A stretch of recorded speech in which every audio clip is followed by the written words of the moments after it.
ஆவியானவரையுமே நாங்கள் வரவேற்கிறோம் அப்பா. புதிய நாளுக்காய் மக்கள் நாங்கள் நன்றி செலுத்துகிறோம். சங்கீதம் 119:92.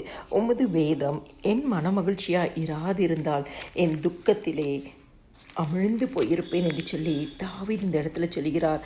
அதே சங்கீதம் 165 உம்முடைய வேதத்தை நேசிக்கிறவர்களுக்கு மிகுந்த சமாதானம் உண்டு, அவர்களுக்கு இடரல் இல்லை. அதே சங்கீதம் 174 சொல்கிறது, உம்முடைய வேதம் என் மன மகிழ்ச்சி. 142 சொல்கிறது, உம்முடைய நீதி நீதி, உம்முடைய வேதம் சத்தியம். கிறிஸ்துக்குள் பிரியமானவர்களே, இந்த வேதம் தான் நமக்கு மனமகிழ்ச்சி. இந்த வேதம் தான் நமக்கு மிகுந்த சமாதானத்தை தரும். இந்த வேதம் தான் இடரல் அடையாதபடிக்கு பாவத்திலிருந்து விலகி பரிசுத்தமாய் வாழ தேவனோட உறவு கொள்ள கர்த்தர் வழிகளை திறந்து கொடுப்பார். இந்த வேத வசனத்திற்குள்ளாய் நாம் நிலைத்து இருக்கும் பொழுது நம்மளுடைய வாழ்க்கையில எப்படிப்பட்ட துக்கங்கள் இருந்தாலும் அந்த துக்கத்தில் அமிழ்ந்து போகாதபடிக்கு இந்த வேதம் நமக்கு மனமகிழ்ச்சியா மாறுகிறது. இந்த வேதம் நமக்கு விடுதலை கொடுக்கிறது. இந்த வேதத்தின் வார்த்தையின் வழியாய் நடக்கும் பொழுது கர்த்தருடைய ஆவியானவர் நம்மளை நடக்க வேண்டிய வழியில நம்மளை நடத்துவார், நம்மளை ஆசீர்வதிப்பார், நம்மளை கனப்படுத்துவார். இந்த வேதத்தின் வேதத்திற்குள்ளாய் சகலவித ஆசீர்வாதத்தின் பொக்கிஷங்கள் நிறைந்து இருக்கிறது. கிறிஸ்துவுக்குள் பிரியமானவர்களே, தாவீது சொல்வது போல, நான் உம்முடைய வேதம் என் மனமகிழ்ச்சியாய் இராதிருந்தால் துக்கத்திலே அமிழ்ந்து போயிருப்பேன் என்று சொல்கிறார். இந்த வேதம் இல்லைன்னா நம்மளுடைய வாழ்க்கையிலையும் துக்கத்தின் மேல் துக்கம்தான் வரும். உம்முடைய வேதத்தை நேசிக்கிறவர்களுக்கு மிகுந்த சமாதானம் உண்டுன்னு சொல்றாரே.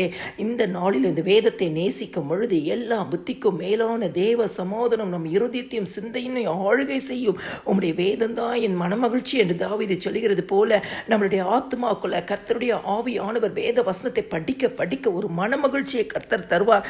உம்முடைய நீதி நித்திய நீதி, உம்முடைய வேதம் சத்தியம் என்று தாவீது சொல்வது போல கிறிஸ்துக்குள் பிரியமானவர்களே, இந்த வேதம் தான் சத்தியம். யோவான்ல பார்க்கிறோம், சத்தியமே நம்மளை பரிசுத்தமாக்கும். அப்போ இந்த வேத வசனத்தை படிக்க படிக்க நம்மளுடைய வாழ்க்கையில் பரிசுத்தத்தினால் நம்ம நடக்க கிருபைகளை தருவார். சங்கீதம் 119:136 சொல்கிறது, உங்களுடைய வேதத்தை மனுஷர் காத்து நடவாதபடியால் என் கண்களிலிருந்து நீர்த்தாரைகள் ஓடுகிறது. தாவீதுக்குள்ளாய் ஒரு ஆத்ம பாரம், இவ்வளோ ஒரு ஆசீர்வாதத்தின் வேதத்தை இந்த ஜனங்கள் படிக்காமல் இருக்கிறார்களே என்று சொல்லி அவர் கண்களிலிருந்து நீர்த்தாரைகள் ஓடுகிறதா. கிறிஸ்துவுக்குள் பிரியமானவர்களே, தாவீது சொல்வது போல இன்னைக்கு இந்த வேதத்தை நம்ம படிப்போம். மிகுந்த சமாதானம் உண்டாகும். அதுவே நித்திய மகிழ்ச்சியாய் நமக்கு இருக்கும். மிகுந்த மகிழ்ச்சியை கொடுக்கும். சத்தியத்திற்குள்ளாய் நம்மளை நடத்தும். உங்கள் துக்க நாட்கள் சந்தோஷமாய் மாறும். எல்லா துதிகன மகிமையும் என் ஆண்டவராகிய இயேசு கிறிஸ்து ஒருவருக்கே செலுத்துகிறேன். ஆமென்.